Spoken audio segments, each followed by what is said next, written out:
Un accident ischémique transitoire. C'est sérieux? Monique a fait un malaise. Pendant quelques minutes, elle ne pouvait plus s'exprimer et son bras droit était paralysé. À son arrivée à l'hôpital, le médecin lui a dit qu'elle avait fait un AIT, accident ischémique transitoire. Les conditions d'apparition. Au début, nous avons eu très peur pour ma mère car nous ne savions pas ce qu'il était en train de se passer. C'était très impressionnant. Elle a eu une faiblesse dans son bras droit et a laissé tomber son verre. Les sons de sa parole se mélangeaient lorsqu'elle s'exprimait. Son visage était déformé du côté gauche. François, le fils de Monique, a d'abord cru que sa mère faisait un AVC, mais les signes se sont vite dissipés. Sa mère ne voulait pas consulter. Elle ne se rendait pas compte de ce qui s'était passé. Elle pensait que c'était normal pour son âge et ne voulait pas aller voir de médecin. Même si les signes avaient disparu, ce qui lui était arrivé était impressionnant. J'étais très inquiet et j'ai insisté pour l'accompagner. À l'hôpital, le médecin expliquait qu'elle avait fait un AIT, accident ischémique transitoire. L'AIT, c'est quoi? Lors d'un AIT, il y a un obstacle à la circulation du sang dans le cerveau pendant quelques minutes. Contrairement à l'AVC, accident vasculaire cérébral, l'AIT est transitoire.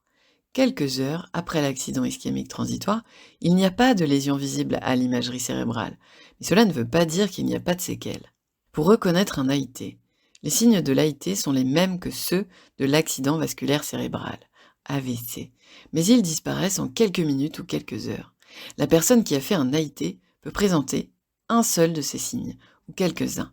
Les plus fréquents sont les suivants: un trouble du langage soudain, un engourdissement ou une douleur dans le bras, la jambe ou une partie du visage, une désorientation ou une perte de repère, des difficultés de compréhension, des troubles de la vision, une perte d'équilibre et des étourdissements, des maux de tête soudains et violents, une paresthésie, sensation de fourmillement ou de brûlure.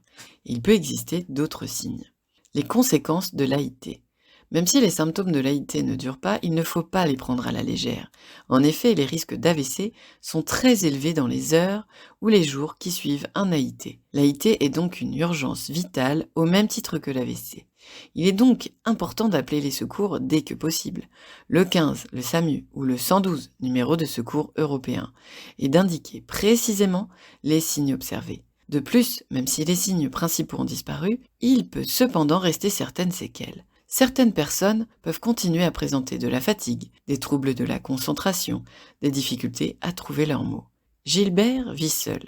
Il a fait un AIT il y a plus de 10 jours. J'ai ressenti une douleur, surtout le côté gauche de mon corps. Mon visage était déformé. Au bout d'une heure, les symptômes se sont arrêtés. Gilbert remarque pourtant qu'il ne se sent plus tout à fait comme avant. Je n'arrive plus à rester aussi concentré quand je lis un livre. Je suis fatigué dès que je fais un effort et je dois faire une sieste tous les après-midi. Qui consulter? Il est important de consulter le plus rapidement possible un médecin. François était présent au moment où sa mère a fait un AIT. Il a pu réagir immédiatement. Ma mère ne voulait pas que nous allions voir le médecin. Heureusement, avec ma sœur, nous avons immédiatement insisté pour appeler le SAMU, le 15. Les médecins nous ont dit que nous avions bien fait. Les urgences peuvent rediriger le patient vers une unité neurovasculaire, UNV, qui est un service hospitalier spécialisé dans le traitement et l'accompagnement de ces troubles. L'équipe pourra procéder à des examens approfondis afin d'établir un diagnostic d'AIT, d'AVC ou bien encore un autre diagnostic. L'objectif sera également d'en connaître la cause afin de déterminer le bon traitement. Gilbert, lui, n'a pas eu le réflexe d'appeler les urgences au moment de son AIT. Quand il parlait de ses difficultés autour de lui, on ne le prenait pas au sérieux. Les séquelles de son AIT n'étaient pas visibles. Et pourtant, il sentait qu'il était en difficulté dans son quotidien. Il en a parlé à son médecin traitant. Il est important de réagir vite car le risque d'AVC est plus élevé dans les heures qui suivent un AIT. Quel traitement? Des traitements existent et permettent de réduire le risque de survenue d'un AVC. La mère de François a pu bénéficier d'un examen médical approfondi en UNV. La consultation a permis de prévenir la survenue d'un AVC bien plus grave avec des symptômes durables. Cela a permis également de rassurer et d'accompagner la famille. Notre mère a pu rentrer chez elle avec un traitement préventif et a récupéré toutes ses capacités. Le médecin de Gilbert a pu lui prescrire un examen de contrôle. Gilbert a un terrain à risque d'AVC et son médecin a mis en place un traitement préventif pour réduire les risques de survenue d'un autre AIT et surtout d'un AVC Désormais, il est important qu'il puisse bénéficier d'une surveillance. Quant aux difficultés de concentration et à la fatigue de Gilbert, ce n'est pas parce qu'on ne voit pas les difficultés que la gêne de Gilbert n'est pas importante.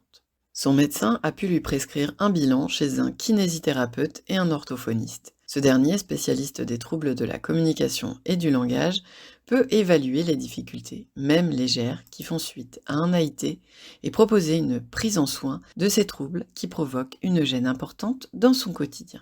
Si quelqu'un présente subitement un ou plusieurs signes suivants, un trouble du langage soudain, un engourdissement ou une douleur dans le bras, la jambe ou une partie du visage, comme la bouche déviée, une désorientation ou perte de repère, des difficultés de compréhension, des troubles de la vision, une perte d'équilibre et des étourdissements, des maux de tête soudains et violents, ou bien une paresthésie, comme la sensation de fourmillement ou de brûlure, ou d'autres signes.